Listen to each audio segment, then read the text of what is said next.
চট্টগ্রামে চলছে নতুন বই ছাপানো। প্রাথমিকের কিছু কিছু বই পৌঁছে গেছে স্কুলে স্কুলে।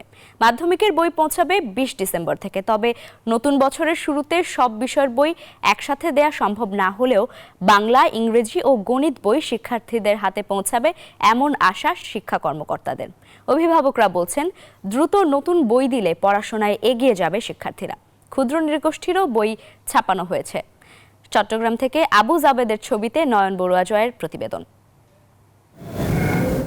কটকট শব্দে এইভাবে চট্টগ্রামে ছাপানো হচ্ছে বই। চট্টগ্রাম জেলায় প্রাথমিকের নতুন বইয়ের চাহিদা রয়েছে ৪০,৬৭,১৯৪টি। কিছু কিছু বই পৌঁছে গেছে বিদ্যালয়ে, বললেন ছাপানোর কাজে দায়িত্বে থাকা ছাপাখানার মালিক। প্রি প্রাইমারি বইও আমার অনেকটা রেডি হয়ে যাচ্ছে। তারপরে প্রাথমিক বইগুলা 1, 2, 3 এগুলো রেডি, এটা প্রায় ডেলিভারি হয়ে গেছে। ক্ষুদ্র নৃগোষ্ঠীর বই ছাপানো শেষ।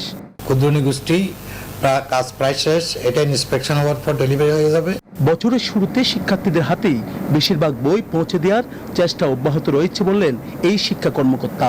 ইতিমধ্যে আমাদের বিভিন্ন উপজেলায় বিভিন্ন শ্রেণীর বই আসা শুরু হয়ে গেছে। সরজমিনে বই ছাপার কাজ কতটুকু অগ্রগতি হচ্ছে সেটি আমরা দেখছি। তবে মাধ্যমিকের বই এখনো পৌঁছানো হয়নি কোনো স্কুলে। ২০ ডিসেম্বর থেকে কিছু কিছু বই পৌঁছবে তাদের হাতে, বললেন স্কুল শিক্ষকরা।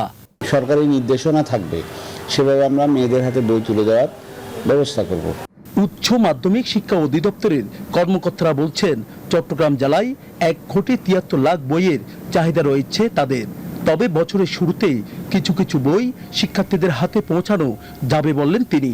একটু সময়ের প্রয়োজন হয়, বিশেষ করে জানুয়ারির ৫-১০ তারিখ সময় নেয়। তো আশা করছি আমরা এবারও যত সময় পাবো।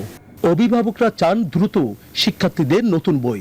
প্রথম দিনে বইগুলো হাতে পেলে তখন ওরা সিলেবাসটা কোথায় কোন সাবজেক্ট কিভাবে করতে পারবে, একটা রুটিন ওয়াইজ করতে পারে। সেক্ষেত্রে ওরা পড়াটা আগে নিতে পারবে। নতুন বছরের শুরুতে সবার হাতে পৌঁছে যাক নতুন বই। ক্ষুদ্র নৃগোষ্ঠীর বইও প্রস্তুত, ছাপানো শেষ, এখন পৌঁছে যাবে স্কুলে স্কুলে। সাগরিকা প্রিন্টার্স থেকে নয়ন বড়ুয়া জয়, নিউজ 24, চট্টগ্রাম।